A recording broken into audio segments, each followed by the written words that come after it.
Macam-macam dari syirik kecil. Di sini mu'alif rahimahullah ta'ala mengatakan syirik kecil adalah setiap perantara yang mungkin menyebabkan kepada terjadinya syirkul akbar, syirik besar.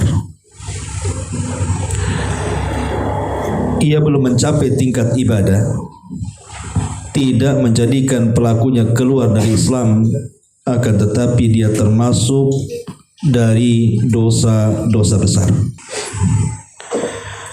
Ma'asyiral muslimin wal muslimat rahimani wa rahimakumullah. Kalau kita bicara tentang masalah dosa, maka dosa terbesar dalam hidup manusia adalah ketika seseorang menyekutukan Allah Subhanahu wa ta'ala dengan yang lainnya. Karena sekecil-kecilnya syirik tetap sebesar-besarnya dosa di antara dosa besar. Jadi sekecil-kecilnya syirik, dosanya itu jauh lebih besar dibandingkan dosa zina, dosa khamar, dosa judi dan begitu seterusnya.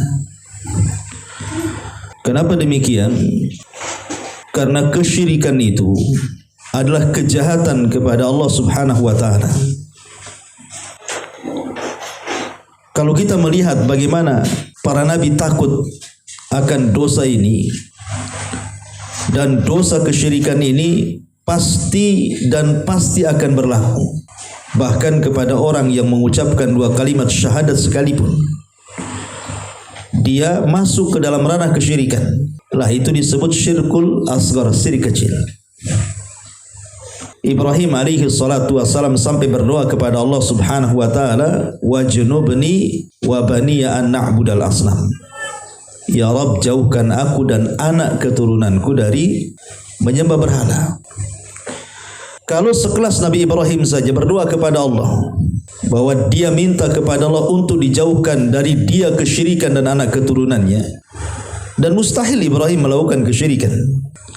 Tapi karena bahayanya dosa ini, sampai-sampai Ibrahim juga mengatakan demikian, agar dijauhkan kesyirikan itu dari dirinya dan dari anak turunannya.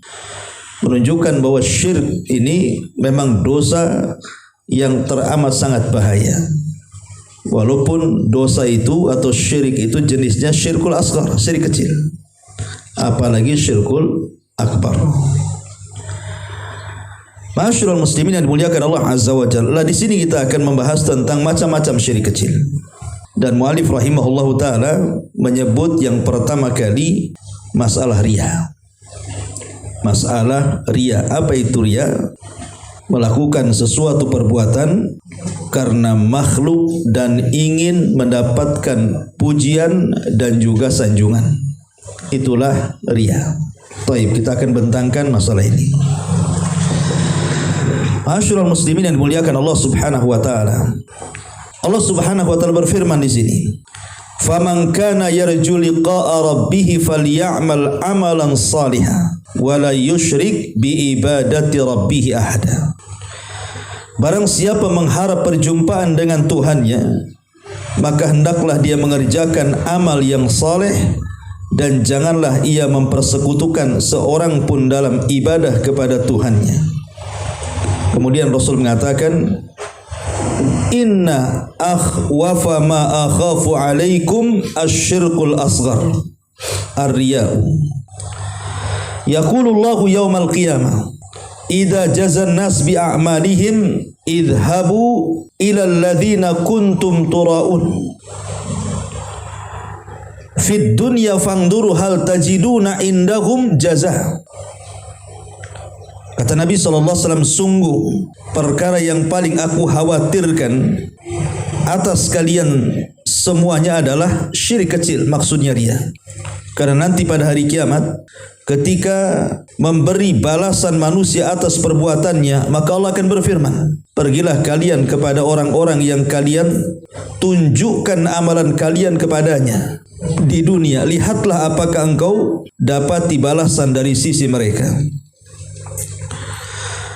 Ma'asyiral muslimin yang dimuliakan Allah Subhanahu wa taala, dua dalil ini yang dipakai oleh mu'allif rahimahullahu taala cukup bagi kita memberikan sebuah keterangan tentang bahayanya sebuah dosa yang namanya syirkul asghar, riya.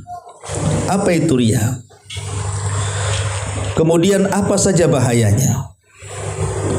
Bagaimana cara mengobatinya? Dan bagaimana kisah-kisah para ulama salaf ketika mereka menjauh daripada riya. Inilah ringkasan pembahasan yang kita akan bahas di sore hari ini. Ma'asyiral muslimin yang dimuliakan Allah Subhanahu wa taala. Kita tahu bahwa riya itu lawan daripada ikhlas. Dan ikhlas itu sesuatu yang berat bagi seorang hamba. Sampai-sampai dikatakan oleh Sufyan Ats-Tsauri rahimahullahu taala, ma'allajtu syai'an asyad alayya min niyati innaha tataqallab alayya. Kata Sufyan Ats-Tsauri rahimahullahu taala, tidak ada sesuatu penyakit yang sangat berat untuk diobati melebihi penyakit yang ada pada niatku. Kenapa demikian? Karena hati itu mudah berubah-ubah. Hati kita ini kan mudah berubah-ubah. Hari ini karena Allah, besok pula karena selain Allah. Makanya Sufyan Ats-Tsauri mengatakan paling sulit mengobati penyakit hati itu, maksudnya riya, karena hati kita ini mudah berubah. Hari ini karena Allah, besok karena manusia. Hari ini karena manusia, besok karena Allah. Dari sinilah maka Sufyan Ats-Tsauri mengatakan, inilah perkara yang berat dalam hidupku, mengobati penyakit hati yang berupa riya itu. Kemudian juga ketika ditanya seorang alim namanya Al-Imam At-Tustari rahimahullahu taala, ayyu syai'in asyad ala nafsi. Dikatakan kepada beliau, kira-kira sesuatu yang paling berat untuk diletakkan dalam jiwa itu apa? Maka beliau mengatakan al-ikhlas, keikhlasan. Ikhlas itu paling berat diletakkan dalam hati. Kenapa demikian? Karena ikhlas itu tidak bisa dikemukakan. Orang yang mengatakan dirinya ikhlas, sesungguhnya dia tidak ikhlas. Kan ada orang tuh mengatakan ikhlas enggak? Ikhlas, ikhlas, ikhlas, masya Allah. Keras pula dia ngomong itu. Ikhlas, ikhlas. Ya. Lihat perkataan Al-Imam As-Susi rahimahullahu taala. Beliau mengatakan al-ikhlasu faqdu ru'yatil ikhlasi. Fa inna man syahada fi ikhlasihi al-ikhlasa faqad ihtaja ikhlasuhu ila ikhlasin. Ikhlas adalah hilangnya perasaan memandang bahwa dirinya sudah ikhlas. Jadi ikhlas itu adalah menghilangkan perasaan memandang bahwa dirinya sudah ikhlas. Karena barang siapa yang melihat tatkala dia sudah ikhlas bahwasannya ia adalah seorang yang ikhlas, maka keikhlasannya tersebut butuh pada keikhlasan lagi. Dari sini kita tahu bahwa orang yang mengatakan saya ikhlas itu sesungguhnya tidak ikhlas. Dan orang yang mengatakan saya ikhlas, sesungguhnya orang ini perlu diikhlaskan lagi. Karena ikhlas ini bukan ucapan kita, ikhlas itu perbuatan hati. Makanya Yusuf Ibnu Al-Husain Ar-Razi rahimahullahu ta'ala juga mengatakan, a'azzu syai'in fid dunya al-ikhlas. Wa kam ajtahidu fi isqatir riya'i wa kam ajtahidu fi isqatir riya'i an qalbi wa ka'annahu yambutu fihi ala launin akhar. Beliau mengatakan perkara yang paling berat di dunia adalah ikhlas. Betapa sering aku bersungguh-sungguh untuk menghilangkan riya dari hatiku, akan tetapi seakan-akan riya tersebut kembali muncul dalam hidupku. Ini yang ngomong Al-Imam Ar-Razi, seorang alim besar, ulama salaf. Ya. Dia mengatakan setiap hari loh aku bersungguh-sungguh menghilangkan riya itu, tapi selalu datang lagi. Kalau sekelas Al-Imam Ar-Razi rahimahullahu ta'ala mengatakan seperti itu, apalagi kita ini, kita siapa kan gitu. Belajar aja kurang. Tentu riya jauh lebih dekat kepada kita dibandingkan ikhlas. Masalahnya, pertanyaan pun muncul. Kenapa manusia itu paling suka dipuji orang? Kenapa paling senang? Kita kalau dipuji orang kok kayaknya senang banget gitu ya. Besar kepala, besar hidungnya. Kalau perlu ambil kaca langsung ngaca gitu ya. Ada apa dengan saya? Ini kan pertanyaan nih. Kenapa kita kok suka dipuji orang? Karena hati kita ini terpaut kepada manusia jauh lebih besar dibandingkan keterpautan hati kita kepada Allah. Itu masalahnya. Jadi ketergantungan hati kita kepada manusia itu jauh lebih besar dibandingkan ketergantungan kita kepada Allah. Itu yang menjadikan kenapa kita kalau dipuji itu saling senang sekali. Karena berhajatnya kita kepada manusia dibesarkan dibandingkan berhajatnya kita kepada Allah Azza wa Jalla. Padahal ikhwatu fiddin yang dimuliakan Allah Azza wa Jalla, logika. Ya, logika saja. Kalau seandainya saya buat makanan lezat, enak, ya, kemudian saya hadiahkan kepada antum, kemudian antum kasih makanan itu kepada tamu antum, kemudian tamu ini merasa lezat makanan yang antum kasih kepadanya, kemudian dipujilah makanan itu. Sebenarnya yang memuji itu dia sedang memuji antum atau memuji saya yang membuat makanan itu? Kan begitu logikanya kan? Ya. Saya masak, anggap saya buat rawon umpamanya. Kemudian saya hadiahkan kepada antum. Antum pula hadiahkan kepada orang. Orang yang antum hadiahi itu memuji, rawonnya enak Ustaz. Ya. Pokoknya antum, oh akhi ini rawonnya enak sekali, Masya Allah, antum pandai buat, wah luar biasa. Sebenarnya orang itu sedang memuji antum atau memuji saya itu? Memuji yang membuatnya kan. Harusnya antum ngomong, apa nih bukan buatan saya, ini buatan Ustadz. Harusnya kan begitu. Tapi antum tutupi itu.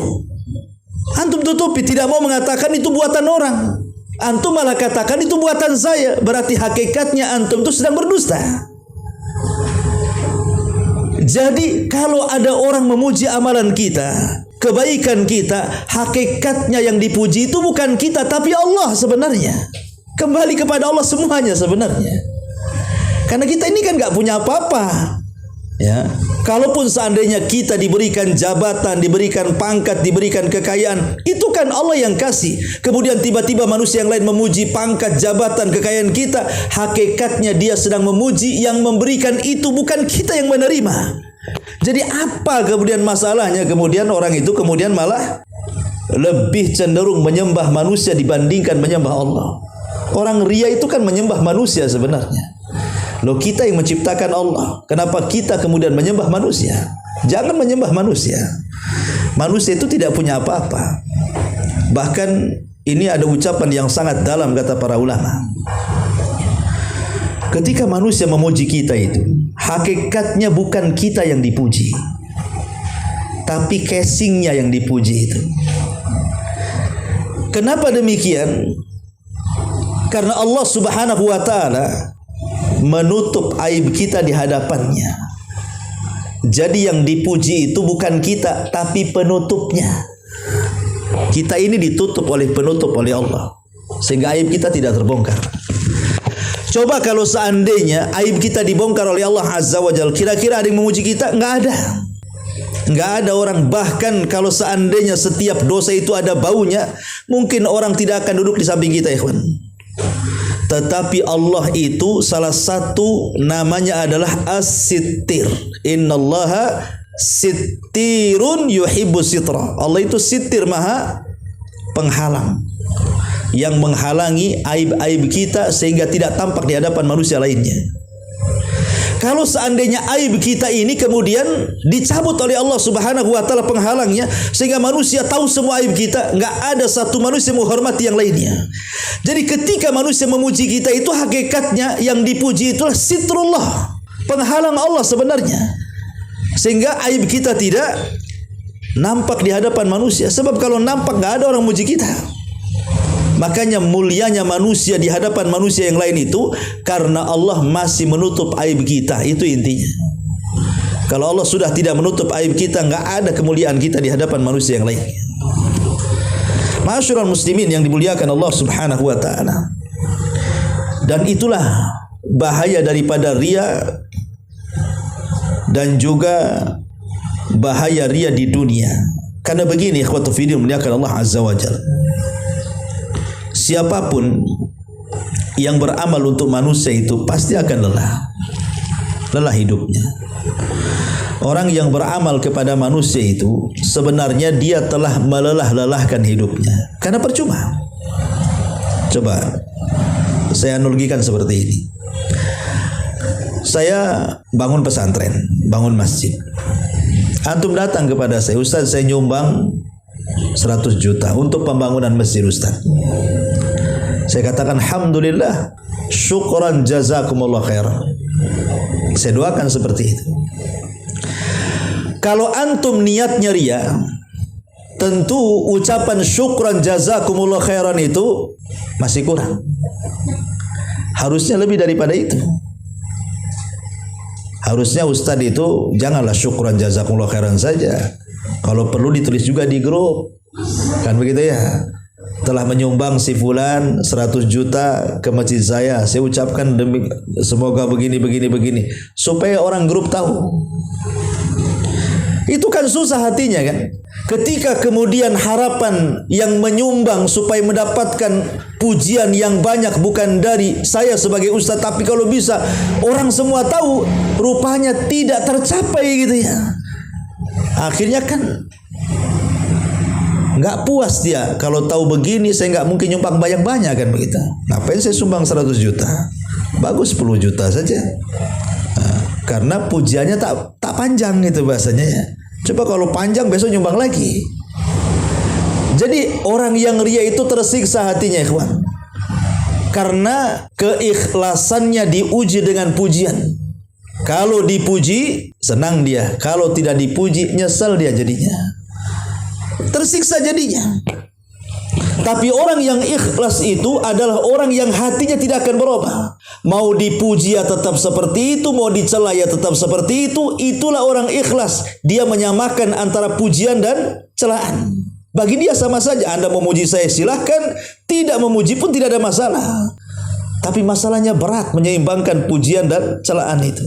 Karena fitrahnya manusia itu umumnya kalau dipuji besar kepala, kalau dicela pula merasa rendah kepalanya. Nah, itulah manusia seperti itu. Makanya kenapa mengobati penyakit hati itu sangat sulit riya ini. Untuk menanamkan keikhlasan itu berat. Ya. Ma'asyiral muslimin yang dimuliakan Allah Subhanahu wa taala. Padahal kalau kita tahu hakikat orang yang kita ambil pujiannya itu, kan kalau kita beramal kemudian mengharap orang memuji kita, hakikatnya kan kita sedang meminta belas kasihan dari dia supaya dia memberikan pujiannya kepada kita. Tahu nggak orang-orang yang kita harapkan pujiannya itu, mereka itu makhluk yang lemah, makhluk yang fakir. Dia sendiri minta pujian orang lain. Dia sendiri minta pujian orang lain. Kalau seandainya manusia itu tahu kita ini sedang melakukan sesuatu untuk dia, maka jatuhlah pamor kita di hadapannya. Tapi kalau Allah Subhanahu wa taala tahu bahwa kita sedang beramal kepadanya, maka Allah pasti akan mengangkat derajat kita. Itulah bedanya. Ya, bisa dipahami kalimat saya. Jadi kalau seandainya kita ini beramal nih, dalam hati kita kan amalan kita supaya orang itu muji kita kan. Orang itu kan tidak tahu kalau tujuan kita itu beramal untuk dia supaya dia muji kita ya, dengan kebaikan kita. Seandainya dia tahu Kalau kita ini sedang beramal untuk dia supaya dapat pujian dia, berarti kita di mata dia itu rendah karena kita sedang bekerja untuk dia. Tapi kalau kita beribadah, bekerja untuk Allah Subhanahu wa taala dan Allah tahu kita sedang beribadah kepadanya, maka Allah akan mengangkat derajat kita. Itulah bedanya bekerja kepada manusia dengan bekerja kepada Allah Subhanahu wa taala. Ya, kalau antum bekerja kepada saya anggap antum lebih rendah daripada saya, kan begitu logikanya. Antum jadi pembantu saya, berarti derajat antum itu di bawah saya. Antum jadi pelayan saya, berarti saya bosnya. Ya, jadi antum jatuh di mata manusia. Tapi kalau antum beribadah kepada Allah Azza wa Jalla, antum tidak jatuh di mata Allah, tapi antum diangkat derajatnya. Itulah yang ikhlas tuh. Ya. Baik, ma'asyiral muslimin yang dimuliakan Allah Azza wa Jalla, kita akan memerinci tentang bahaya-bahayanya dulu. Apa sih bahayanya riya itu? Baru kita masuk bagaimana cara mengobatinya. Yang pertama, bahaya riya itu disebutkan oleh para ulama. Bahaya riya adalah asyaddu fatkan, ar-riya'u akhtaru 'alal muslimin minal masihid dajjal. Yang pertama, riya itu lebih bahaya dibandingkan fitnah dajjal. Bayangkan, sebesar-besar fitnah kata Rasul, sejak diciptakan Adam sampai kiamat dibangkitkan adalah fitnah dajjal. Tidak ada fitnah yang lebih bahaya. Sejak Adam diciptakan sampai kiamat dikiamatkan melebihi fitnah dajjal. Tapi Nabi SAW pernah mengatakan ada fitnah yang jauh lebih besar daripada fitnah Masih Dajjal. Pada Rasulullah SAW di hadis yang lain mengatakan tidak ada fitnah yang lebih besar dibandingkan Dajjal, kan? Ini ada fitnah yang jauh lebih bahaya dibandingkan fitnah Dajjal. Apa itu? Riya. Kata Nabi SAW, ala ukhbirukum bima huwa ala ukhbirukum bima huwa akhafu alaikum indi minal masihid dajjal.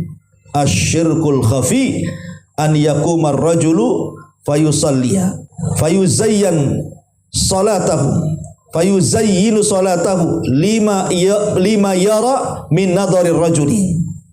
Kata Nabi SAW, maukah aku habarkan kepada kalian sesuatu yang aku takutkan menimpa kalian di sisiku melebihi fitnah al-masihid dajjal. Kemudian Rasul mengatakan syirik yang terselubung dalam dada. Contohnya seperti seseorang yang sholat kemudian dia baguskan sholatnya karena ingin dipandang manusia. Pertanyaannya, kenapa syirik kecil riya lebih ditakuti Nabi SAW dibandingkan fitnah dajjal? Apa alasannya? Maka ulama menjelaskan karena fitnah dajjal itu sesuatu yang tidak ada kesamaran. Jelas fitnahnya. Bahkan kalau ada dajjal muncul di zaman sekarang itu nampak orangnya karena ada tulisan di dahinya kafaro, kafir. Kemudian fisiknya jelas, buta sebelah. Kemudian betisnya merenggang. Dijelaskan sifat-sifatnya. Tidak ada yang samar dajjal itu. Ya. Cuman karena dajjal itu punya kesaktian sehingga buruknya fisik itu tertutup dengan kesaktiannya. Sebenarnya dajjal itu tidak sakti. Kalau dia sakti dia bisa mengobati penyakit buta sebelahnya, kan gitu ya. Kalau memang dajjal itu sakti harusnya dia bisa mengobati dirinya. Minimalnya dia robahlah mukanya yang tadinya buta sebelah jadi melihat semuanya, kan gitu. Tapi dajjal tidak bisa mengobati. Dirinya sendiri tidak bisa mengobati itu. Padahal kalau dia ngomong sama langit hujan-hujan. Kalau dia ngomong sama bumi tumbuh-tumbuh, ya. Tapi dia tidak bisa mengobati awarnya itu, buta sebelahnya itu, dan bengkok betisnya itu, dan tidak bisa menghapus kalimat kafir di dahinya itu. Menunjukkan bahwa itulah kelemahan dajjal dan itu menunjukkan dajjal itu bukan Tuhan. Cuman mengaku Tuhan, ya. Tetapi kan fitnah dajjal jelas gitulah. Lah riya ini tidak jelas samar-samar, itulah yang menjadikan Rasul takut.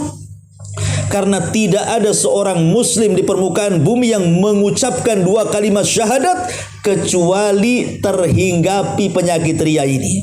Sebutkan siapa yang selamat dari? Tidak ada, hatta para ulama sekalipun. Mereka Saking takutnya sampai-sampai mereka berusaha berijtihad supaya jangan terkena penyakit ini. Sampai-sampai ada seorang ulama, ya, namanya Ibrahim ibn Adham rahimahullahu ta'ala. Dikatakan kepada Imam Ibnul Mubarak rahimahullahu ta'ala, beliau sangat memuji, aku tidak pernah melihat orang yang paling zuhud, yang paling ikhlas melebihi Ibrahim ibn Adham. Kemudian diceritakan, jadi seorang laki-laki, bukan Ibrahim ibn Adham, namanya Bishr al-Hafi, saya lupa, Bishr al-Hafi rahimahullahu ta'ala. Jadi seorang laki-laki ingin berjumpa dengan Bishr al-Hafi rahimahullahu ta'ala.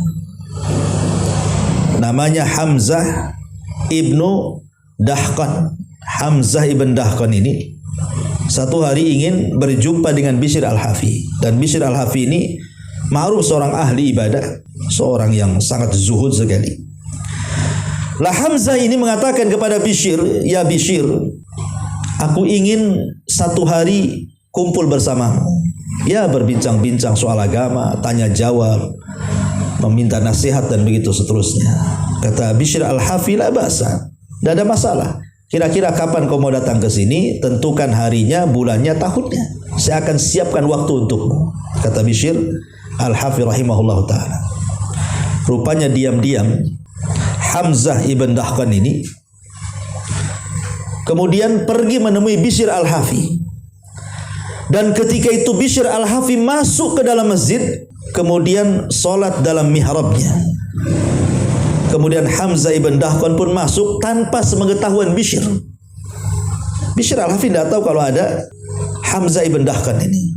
Rupanya kata Hamzah, demi Allah, ketika selesai sholat, aku perhatikan Bishr al-Hafi ini sedang sholat. Kemudian aku tunggu sampai selesai sholat. Kemudian selesai sholat, dia pun mengangkat kedua tangannya ke langit. Kemudian berdoa dan aku tahu isi doanya. Apa doanya? Yang pertama, Bishr al-Hafi berdoa, Allahumma innaka ta'lam fawqa arshika anna dhulla yaqsudu bidhulli adamu syuhrah ahabbu ilayya minasyaraf. Pertama dia mengatakan, ya Allah, sesungguhnya engkau tahu dari atas arsy-Mu sana, sesungguhnya ketidakterkenalan, maksudnya popularitas. Ya, kalau aku tidak terkenal, tidak populer, itu jauh lebih aku cintai dibandingkan kepopuleranku. Kalau bisa jangan tahu siapa aku. Ya, ini yang pertama. Kemudian yang kedua, Allahumma innaka ta'lam fawqa arsyika annal faqra ahabbu ilayya minal ghani. Ya Allah, jika engkau tahu, ya Allah, sesungguhnya engkau tahu dari atas arsy-Mu sana, sesungguhnya kefakiran jauh lebih aku cintai dibandingkan kekayaan. Kemudian yang ketiga kata Bishr al-Hafi, Allahumma innaka ta'lam fawqa arsyika anni la uthiru alayya hubbaka syai'an. Dia mengatakan, ya Allah, engkau tahu dari atas arsy-Mu sana, sesungguhnya tidak mungkin kecintaanku kepadamu tergantikan oleh siapapun. Ketika Hamzah ibn Dahqan mendengar tiga doa yang dipanjatkan oleh Bishr al-Hafi, tiba-tiba dia menangis. Lah Bishr al-Hafi ini kan ketika berdoa, ketika sholat, dia tidak tahu kalau ada orang di belakangnya. Tiba-tiba dia mendengar tangisan di belakangnya. Apa kata Bishr al-Hafi? Dia berdoa lagi yang keempatnya dan mengatakan, Allahumma innaka ta'lam anni law a'lamu anna hadha huna lam atakallam. Dia mengatakan, ya Allah, engkau tahu di atas arsy-Mu sana, kalau seandainya aku tahu ada manusia di belakang, tentu aku tidak akan berbicara seperti ini, katanya. Tidak mungkin saya berdoa sampai dia dengar gitu. Tentu aku akan berdoa dalam hatiku gitu. Lihat bagaimana para ulama ini, ya, saking takutnya amalan ibadahnya diketahui manusia itu, sampai dia mengatakan seperti itu. Kalau aku tahu ada orang yang memperhatikan aku, tentu aku berusaha untuk menyembunyikannya, gitu maksudnya. Tapi kan di zaman sekarang mana? Yang ada justru mengeluarkannya, bukan menyembunyikannya. Kalau perlu orang semua tahulah bahwa yang melakukan ini itu saya, kan begitu ya. Itulah bedanya kita dengan para ulama dulu. Makanya kenapa kemudian riya ini sesuatu yang sangat dahsyat melebihi fitnah Dajjal. Ini yang pertama. Kemudian yang kedua, disebutkan para ulama bahwa riya ini asyaddu fatkan minadh-dhi'bi fil ghanam.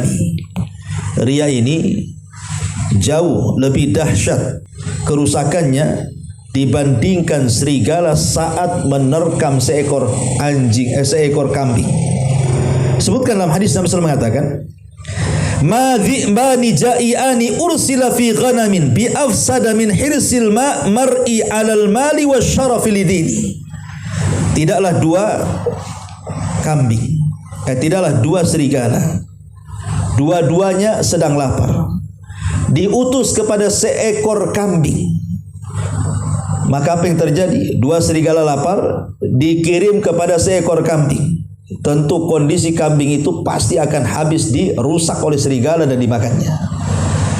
Lah rusaknya kambing yang disantap dua serigala yang lapar itu tidak lebih rusak, kata Rasul, daripada hirsil mar'i 'alal mali wasyarafi lidini. Daripada apa? Daripada hirs. Hirs itu artinya semangatnya manusia dalam mencari harta dan juga mencari kemuliaan dalam agamanya. Kalimat wasyarafi lidini ini isyarat kepada riya. Ya. Jadi orang-orang yang mereka saat melakukan amalan karena Allah Subhanahu wa taala, kemudian dibalik amalan karena Allah itu dia berikan kepada manusia karena ingin mendapatkan kemuliaan, itu lebih bahaya dibandingkan dua serigala lapar yang diutus kepada kambing dan disuruh untuk memangsanya. Kenapa demikian? Karena terkadang orang itu kalau mencari kemuliaan itu menghalalkan segala cara, ikhwan.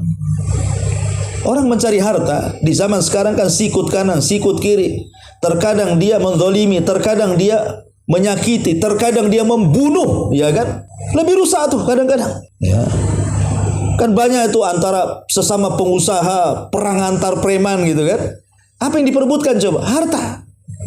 Yang korban bukan satu orang. Kadang-kadang banyak orang kan gitu. Ini kan yang korban cuma satu ekor kambing saja. Tapi kalau manusia yang kemudian rakus kepada harta, itu korbannya banyak.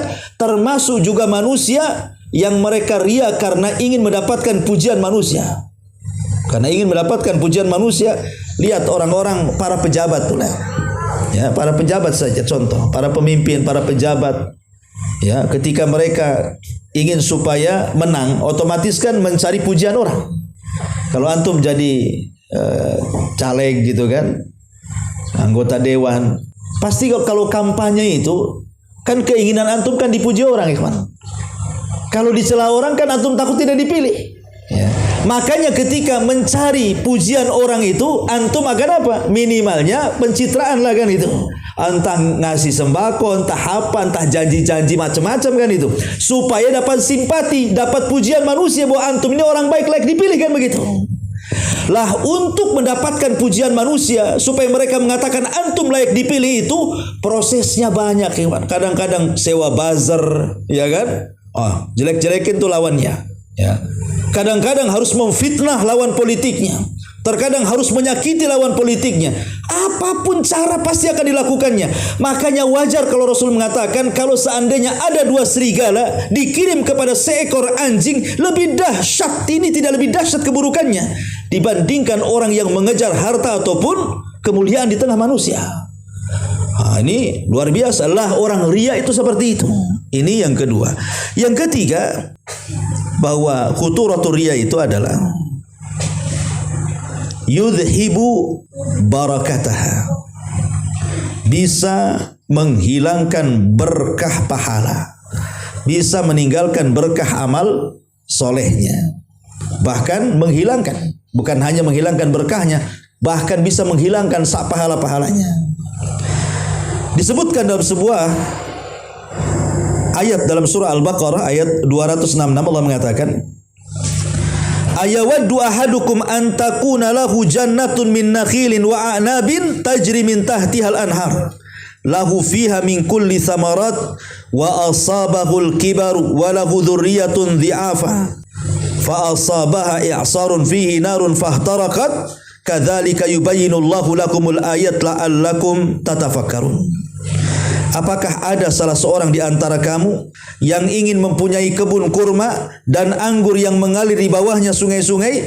Dia mempunyai dalam kebun itu segala macam buah-buahan, kemudian datanglah masa tua pada orang itu sedang dia mempunyai keturunan yang masih kecil-kecil.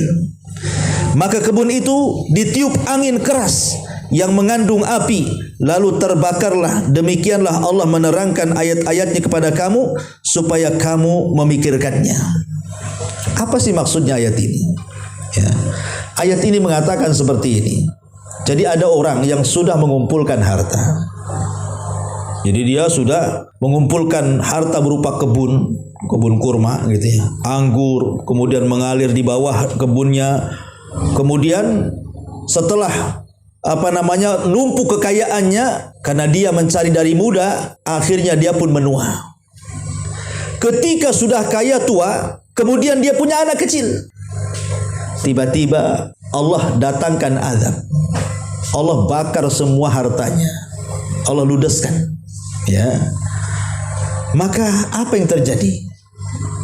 Harapannya itu tidak ada lagi untuk anak-anaknya kan. Dia sendiri hilang kebahagiaannya karena lelah letih mencari harta setelah kaya kemudian jadi miskin, dan dia tidak bisa mewariskan kepada anak-anaknya. Begitulah orang yang ria, kata para ulama. Ya, orang ria itu hakikatnya seolah-olah Anda sedang menumpuk-numpukan harta. Maksudnya menumpuk-numpuk pahala dengan banyak sholat, banyak baca Quran, banyak berzikir gitu.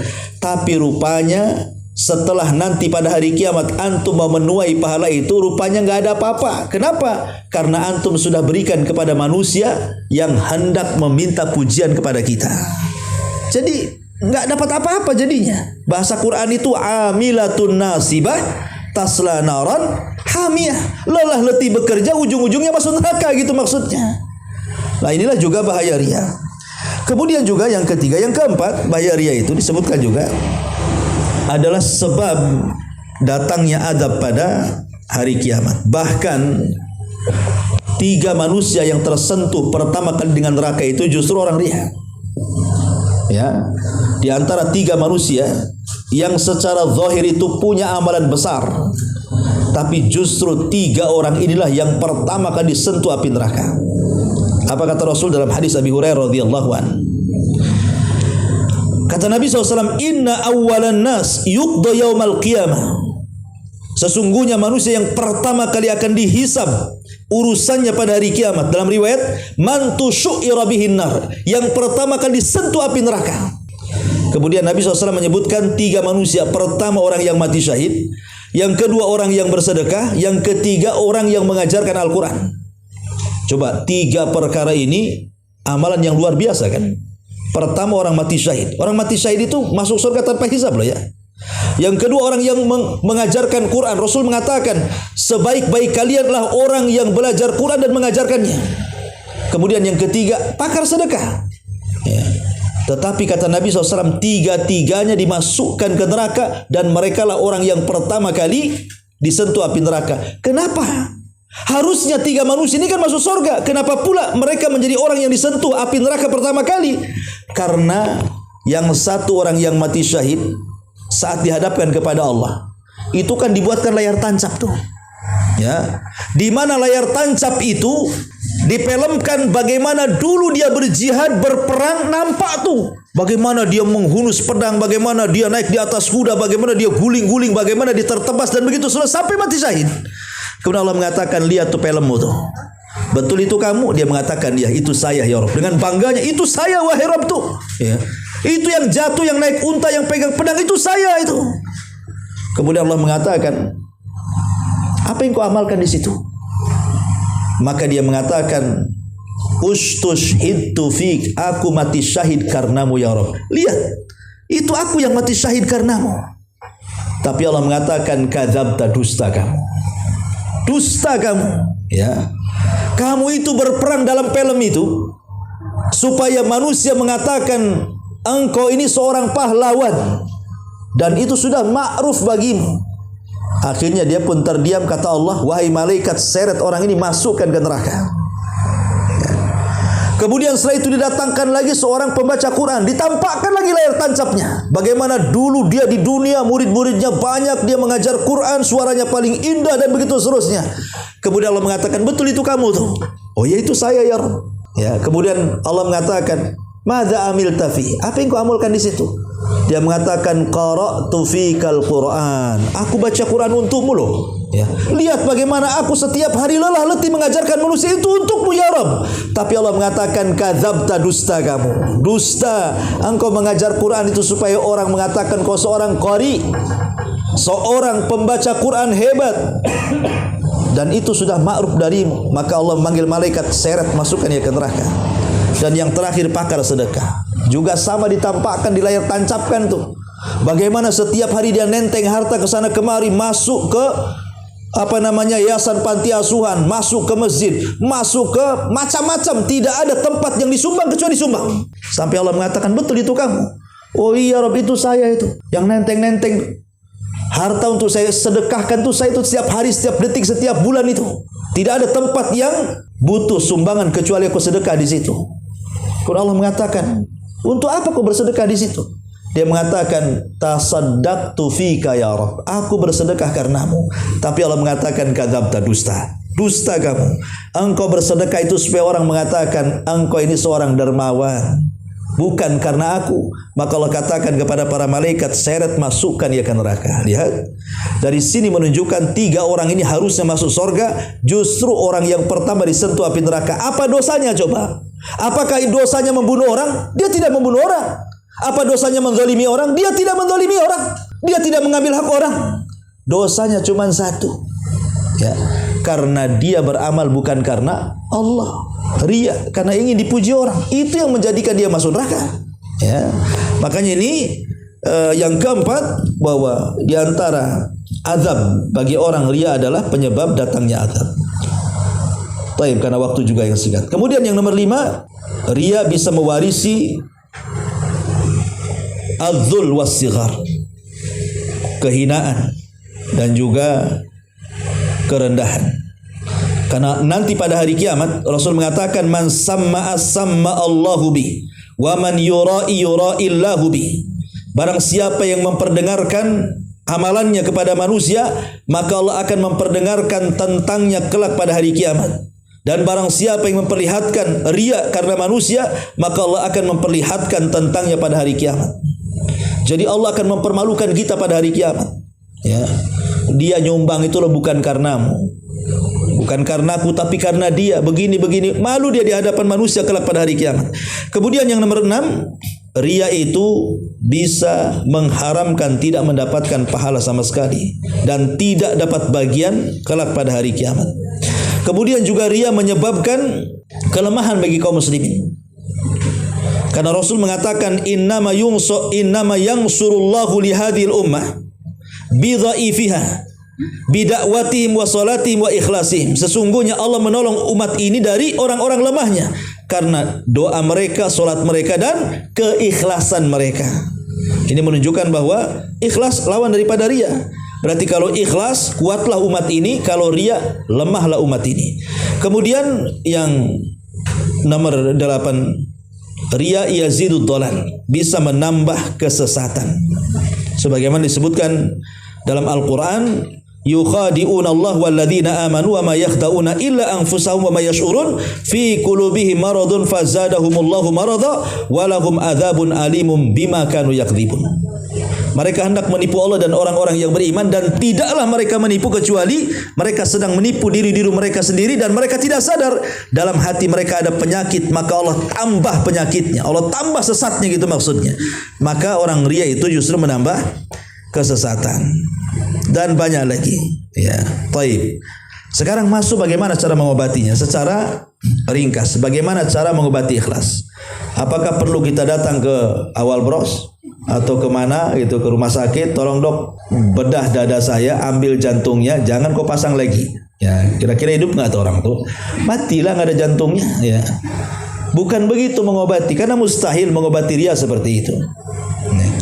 Yang pertama, al-ihtimam binadharil khaliq lal makhluk. Berikan perhatian, pandang Allah, jangan pandang makhluk. Pandang Allah, jangan pandang makhluk. Kenapa kita harus memandang Allah dan tidak memandang makhluk?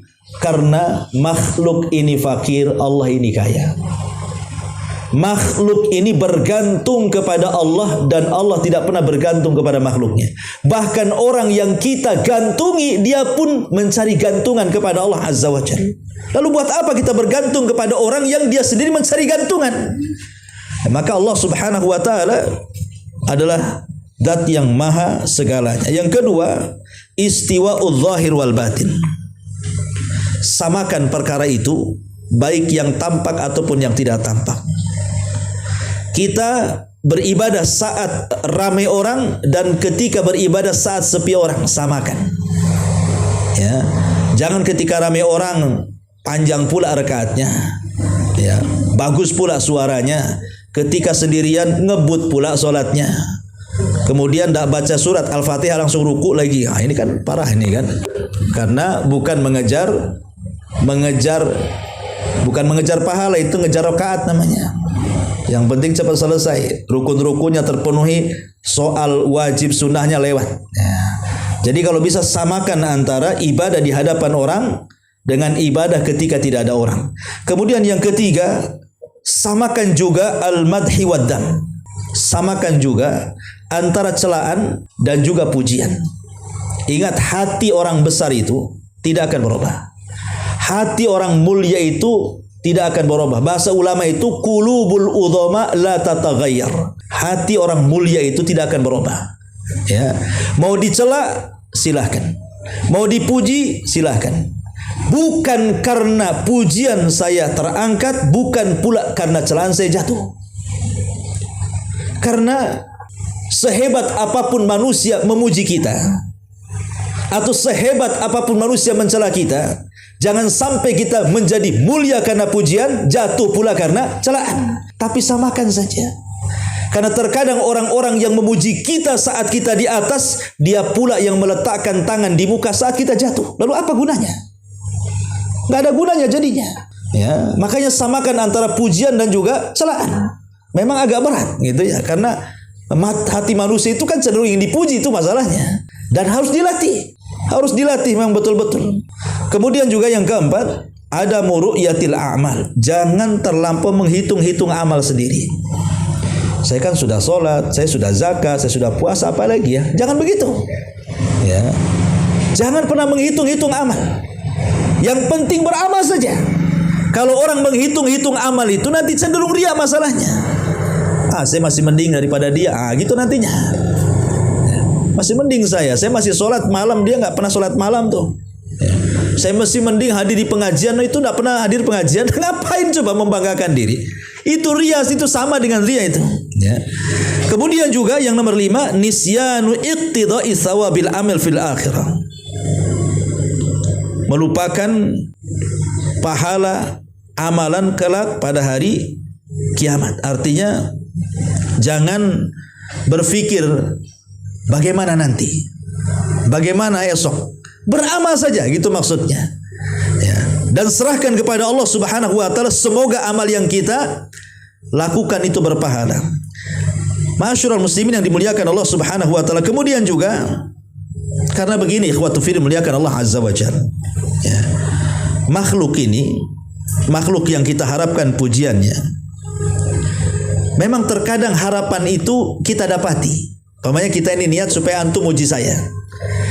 Kemudian saya berusaha untuk berbuat baik kepada antum. Ya.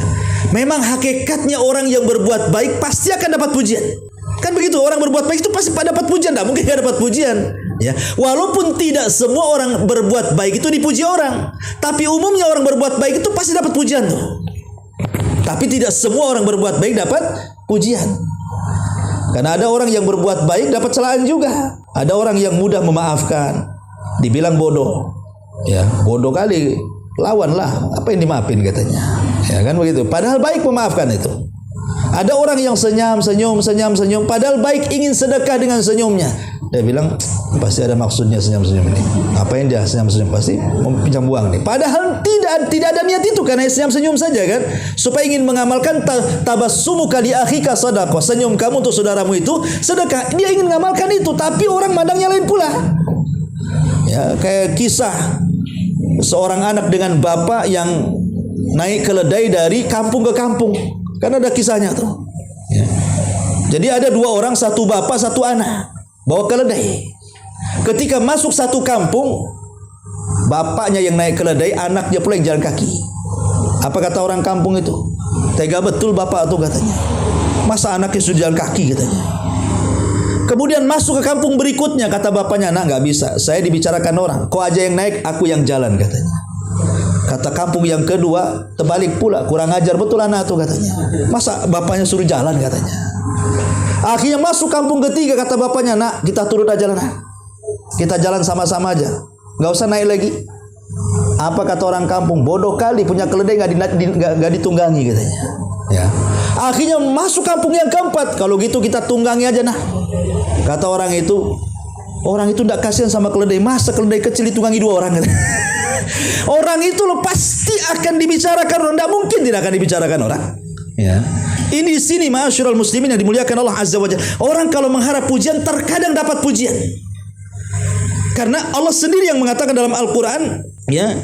Perhatikan Allah Subhanahu wa taala mengatakan, "Man kana yuridu al-hayatad dunya wa zinataha nuwaffi ilaihim a'malahum fiha wa hum fiha la yubkhasun." Barang siapa yang menghendaki kehidupan dunia dan perhiasannya, niscaya kami berikan kepada mereka balasan pekerjaan mereka di dunia dengan sempurna. Kalau Anda ingin pujian, terkadang Allah kasih pujian itu.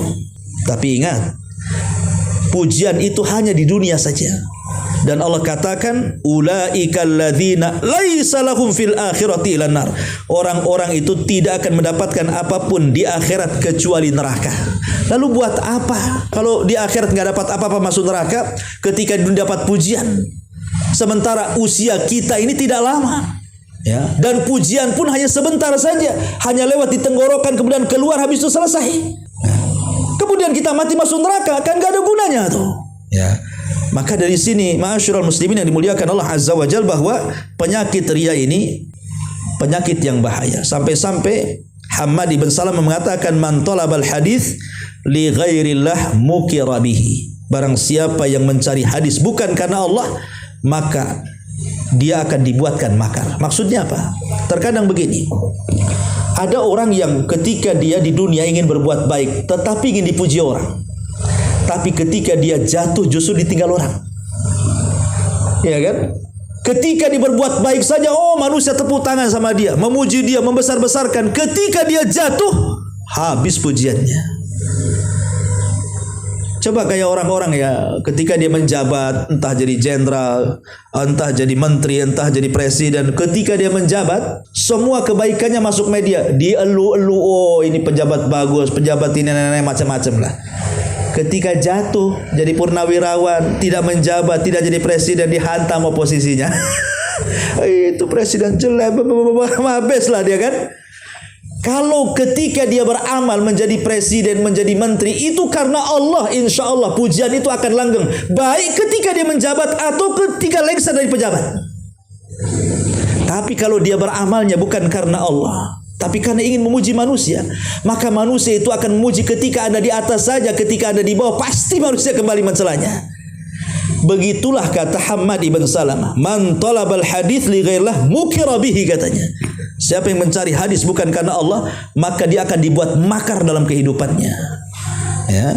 Baik, ma'asyiral muslimin yang dimuliakan Allah Azza wa Jalla. Ini juga di antara solusi. Bagaimana caranya supaya tidak jatuh kepada riya tadi. Kemudian juga yang selanjutnya al-hirsu ala kitmanil amal wa ikhfaihi. Bersemangat untuk menyembunyikan amal dan tidak menampakkan kepada manusia. Dan ini sangat berat sekali ya. Karena kalau kita melihat beberapa kisah poin yang ini, contoh saja dijelaskan Abdurrahman ibn Abi Layla, beliau sholat di rumahnya. Fa idza sya'ara kalau dia merasakan bahwa ada seseorang yang akan melihat dirinya sedang sholat, dia langsung menyegerakan sholatnya, kemudian nama ala firashihi, dia pun pura-pura tidur di atas kasurnya. Jadi kalau dia sholat nih, adalah keluarganya, entah saudaranya, entah kerabatnya, entah keponakannya gitu, mungkin terbangun dari malam, takut kalau dia seandainya ketahuan sedang sholat, dia segerakan sholatnya, kemudian salam, langsung pura-pura tidur. Bahkan dia sengaja mengorok-ngorokkan tidurnya supaya orang menyangka orang itu paling banyak tidurnya katanya. Padahal dia orang paling banyak sholat malamnya. Nah, kalau ucapan itu kepada kita betul paling banyak tidurnya kan itu. Gitu ya. Tapi lihat bagaimana para ulama itu menyembunyikan amalnya sedemikian sampai pura-pura tidur loh. Ya. Sampai-sampai ada ulama itu kalau membaca Quran, kemudian lewat orang, itu Qurannya pura-pura ditutup sama sorbannya supaya orang tidak tahu dia sedang membaca Quran. Bahkan ada seorang alim sedang mengajar, kemudian datang kepada ayat-ayat soal azab neraka, dia pun sedih, hampir menangis. Kemudian dia berusaha untuk kemudian pura-pura bersin. Ketika ditanya ketika murid-muridnya bertanya, maka dia mengatakan aku sedang flu katanya. Padahal sedang menangis dia. Begitulah ulama menyembunyikan amalnya, karena bagaimanapun ikhwatu fiddin muliakan Allah azza wa jal, bahwa menyembunyikan amal itu salah satu terberat bagi kehidupan kita, tetapi itu pula menjadi obat terbesar dalam memerangi riya. Wallahu a'lam bishawab. Pembahasan riya ini panjang sekali ya. Tidak bisa sekali dua kali pertemuan, tapi mungkin bisa kita cerna dari pembahasan kita dari awal sampai akhir betapa bahayanya penyakit riya ini. Semoga kita dihindarkan dari penyakit riya dengan doa yang diajarkan Nabi sallallahu alaihi wasallam, Allahumma inni a'udzubika an usyrika bika wa ana a'lam wa a'udzubika bima la a'lam. Aku berlindung kepadamu ya Rabb dari kesyirikan yang aku ketahui atau kesyirikan yang tidak aku ketahui. Bacalah doa ini selepas salat wajib. Ya, Rasulullah SAW mengajarkan doa ini dibaca selepas salat wajib. Masukkan dalam zikir salat. Ya, Allahumma inni a'udzubika an usyrika bika wa ana a'lam wa a'udzubika bima la a'lam. Ya Allah, aku berlindung kepadamu dari kesyirikan yang aku ketahui atau dari kesyirikan yang aku tidak ketahui.